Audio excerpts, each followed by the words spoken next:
반갑습니다. 안녕하세요. 저는 한국 여성 최초의 프리다이빙 강사 정은지입니다. 먼저 프리다이빙이란 단 한 번의 호흡으로 숨을 참고 물속에서 더 오래, 더 깊게, 더 멀리 움직이는 활동들을 말합니다. 다른 사람과 경쟁을 하는 경기로서의 형태도 있지만 자기 상태를 알아가고 끊임없이 스스로의 한계에 도전하는 멘탈 스포츠라고도 할 수 있어요. 또 프리다이빙을 한다는 것은 보통의 세계와는 전혀 다른 수중 세계를 여행하는 과정이기도 합니다. 그래서 매 순간 새롭고 즐겁기도 하지만 숨을 참고 물속에서 움직인다는 것이 한편으로는 되게 두려울 때도 있어요. 프리다이빙은 그 두려움의 정면으로 마주하고 끊임없이 도전하며 나아가는 과정이기도 합니다. 그럼 지금부터 이러한 프리다이빙을 통해 앞으로 두드리고 앞으로 나아가는 과정에 대해 이야기해볼까 합니다.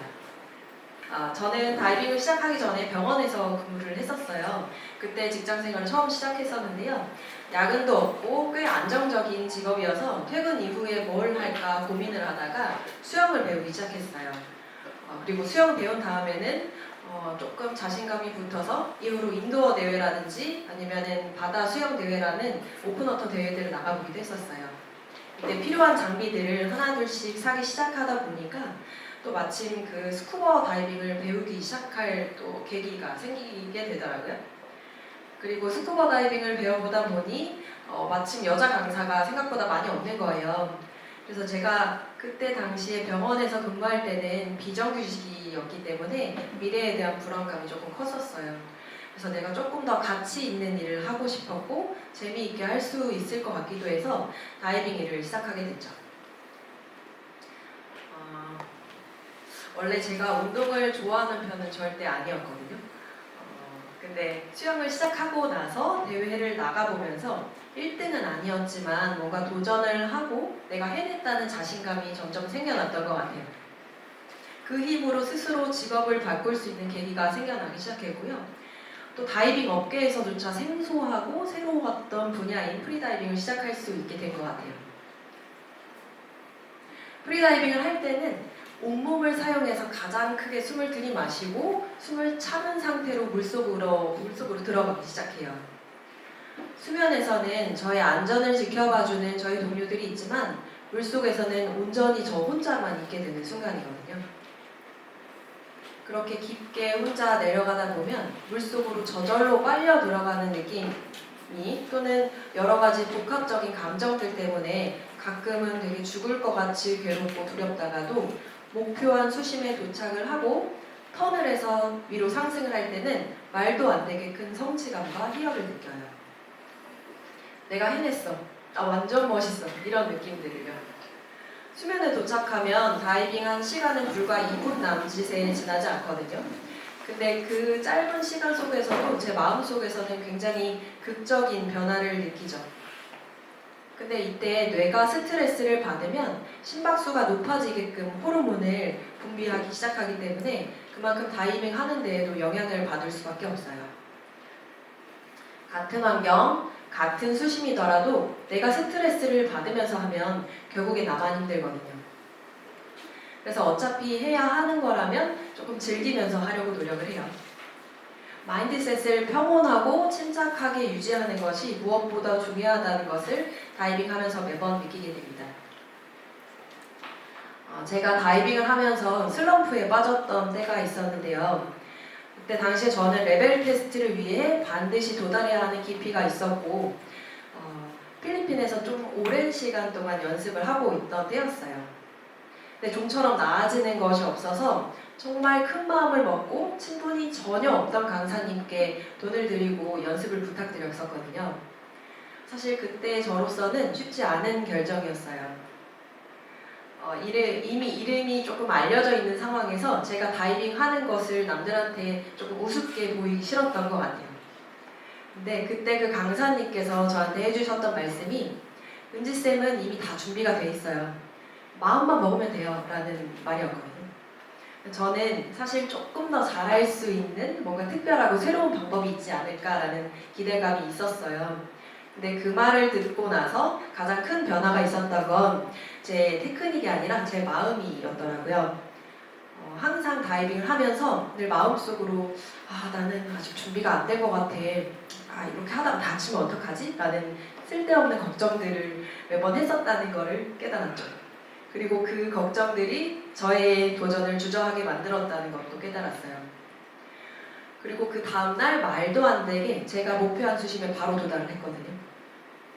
그때 그 강사님의 한마디가 저한테는 큰 위로와 굉장한 자신감을 만들어줬던 것 같아요.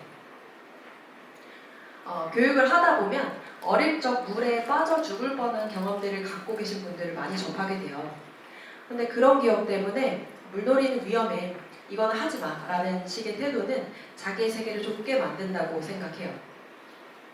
그런 부정의 기억들은 마음속 깊은 곳에 자리하고 있다가 조금 더 나이가 먹고 시간과 여유가 생겼을 때 불쑥 튀어나온다고 하더라고요. 그렇게 프리다이빙을 시작한 제 교육생분들 중에는 60대, 70대이신 분들도 있어요. 물론 젊은 사람들보다는 배우는 속도가 더딜 수는 있겠지만 그분들이 삶을 살아내 오신 것처럼 쉽게 포기하지 않고 자기만의 두려움에 맞서서 차근차근 다이빙을 해나가시는 모습들이 또 그 자체로 순수하게 즐거워해 주시는 모습들을 보면은 정말 너무 감동적이거든요.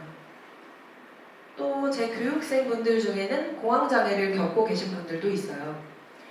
이분들이 공통적으로 프리다이빙을 하면서 말씀을 해주시는 것들이 약을 안 먹고도 잠을 깊이 잘 수 있었다는 말씀들을 해주셨거든요. 프리다이빙은 숨을 참는 순간만 중요한 게 아니라 호흡법도 굉장히 중요해서 오랜 시간 공들여서 호흡을 해요. 제 개인적인 생각이지만 이런 호흡법들이 좀 영향이 있지 않았나 생각이 들어요. 어쨌든 이분들 중에는 결국엔 강사까지 되신 분들도 있어요. 그리고 특히 그 중에 또 한 분은 프리다이빙을 하면서 자기 마음의 변화가 있는 과정에 관심이 생겨서 현재 심리대학원에 진학해서 공부하고 계신 분까지 있어요. 새로운 진로까지 염두하고 말이죠. 이런 걸 보면서 프리다이빙이 단순한 취미 활동이 아닌 삶에 있어서도 큰 변화를 가져올 수 있겠구나라는 것들을 깨달았어요.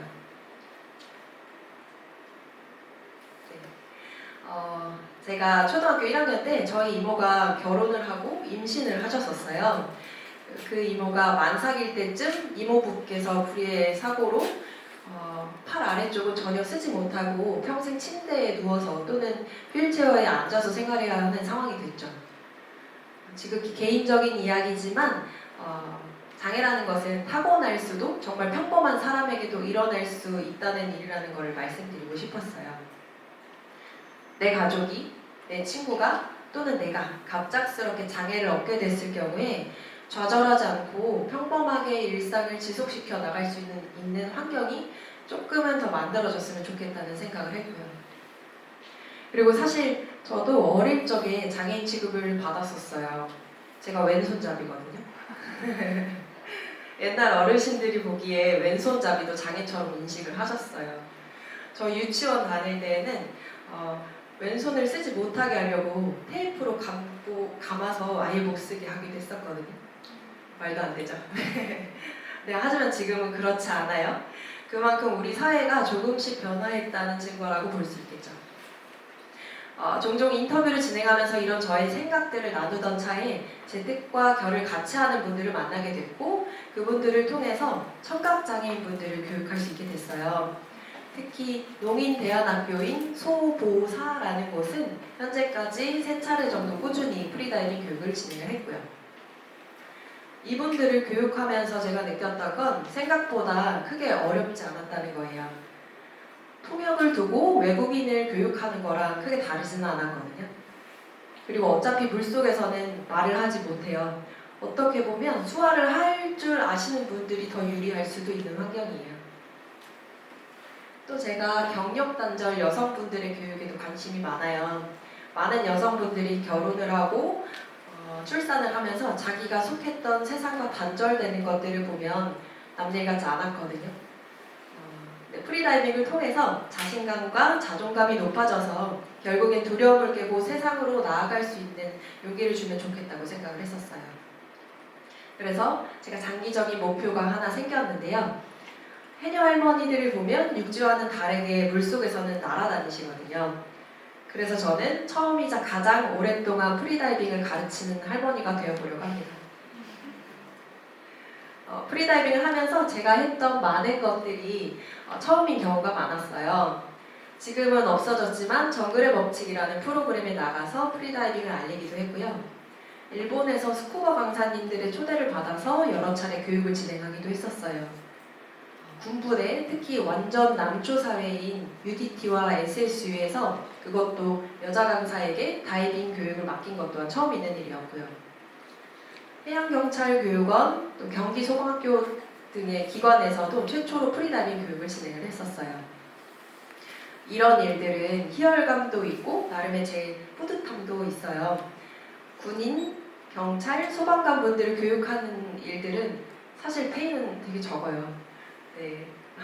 그럼에도 불구하고 제가 교육하는 이유는 이분들은 우리를 지켜주는 일들을 하잖아요. 프리다이빙이 이분들의 안전을 위한 것뿐만 아니라 나가 제 자신 그리고 우리 사회의 안전에 도움되는 일이라고 생각했기 때문에 지속적으로 할 수 있는 것 같아요. 최초라는 타이틀은 영광스럽지만 그만큼 책임감이 무겁게 느껴지기도 해요. 물론 누가 시키지도 않았지만요.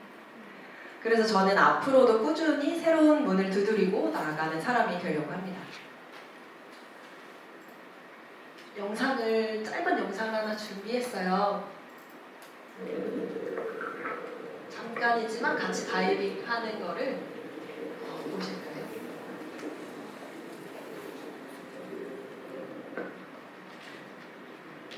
작년 7월에 독도에서 촬영한 프리다이빙 영상이에요.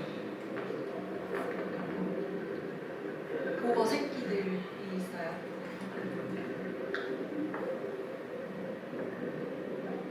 돌동돌죠.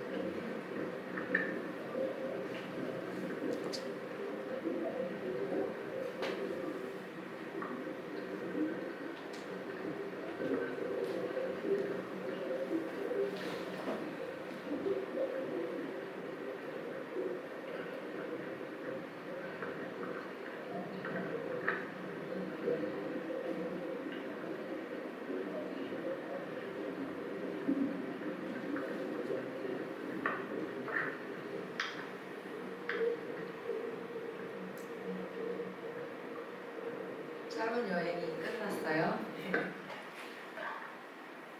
마지막에 보였던 게 독도예요. 네. 프리다이빙을 하면서 이런 남들이 가보지 못하는 곳들을 간다는 것도 참 매력이 있죠. 프리다이빙을 하면서 정말 중요한 것은 숨을 얼마나 오래 참는지, 얼마나 깊게 들어가는지가 아니라 자기만의 두려움에 계속 맞서는 거라고 생각을 해요. 단순히 무서워서 싫고 안 하는 게 아니라 정말로 내가 무엇이 두려웠는지를 생각을 해보면 그것을 정말 개선할 수 있다고 생각을 하거든요. 그런 두려움을 알아차리게 만드는 것도 자꾸 자신의 상태를 생각하게 만드는 것도 제가 하는 교육의 방식이에요. 단순히 경쟁과 기록에만 의존하다 보면 이거를 왜 하고 있는지를 그 본분을 잊어버릴 경우가 많죠. 그래서 저는 교육을 시작하기 전에 프리다이빙을 왜 하려고 하는지 반드시 그 이유를 물어보거든요. 다이빙을 하다 보면 생각보다 내 몸이 내 몸 같지 않아서 말을 안 듣는 경우가 많아요. 그럴 때는 좌절감에 빠지기도 하거든요. 그때마다 제가 다시 한 번씩 상기를 시켜드리기는 해요. 이런 동기부여는 다시 한번 시작할 수 있는 에너지를 가지게 하고요. 그래서 목표가 반드시 있어야 하고요. 그 목표에 도달하기 위해 연습하는 과정 속에서 깨닫고 배우는 게 분명히 있어요. 문제는 실패할 게 두려워서 시도조차 하지 않는다는 점이에요. 제가 교육생분들께 자주 하는 말이 있어요. 10번 중에 단 한 번만 성공하더라도 그건 성공한 다이빙이에요. 그리고 안 됐던 걸 기억하지 마시고 잘 됐던 순간만 기억하시라고 늘 말씀을 드려요. 그렇게 성공했던 순간들이 쌓여서 결국에는 프리다이빙을 잘 할 수 있는 사람이 되는 거거든요. 제가 여러분께 드리고 싶은 말씀은 지금 만약 하고 싶은 것들이 있다면 그게 법에 저촉되거나 남에게 피해를 주는 게 아니라면 주저하지 마세요. 내일보다 오늘이 가장 젊어요. 인생은 끊임없는 도전의 시간이고 도전하는 것 자체가 굉장히 큰 의미가 있기 때문에 거기에 의미를 둔다면 분명 여러분의 삶은 달라지기 시작할 거예요. 조금 더 여러분의 가슴이 뛰는 일을 하세요. 제 이야기를 들어주셔서 감사합니다. 지금까지 프리다이빙하는 정은이었습니다.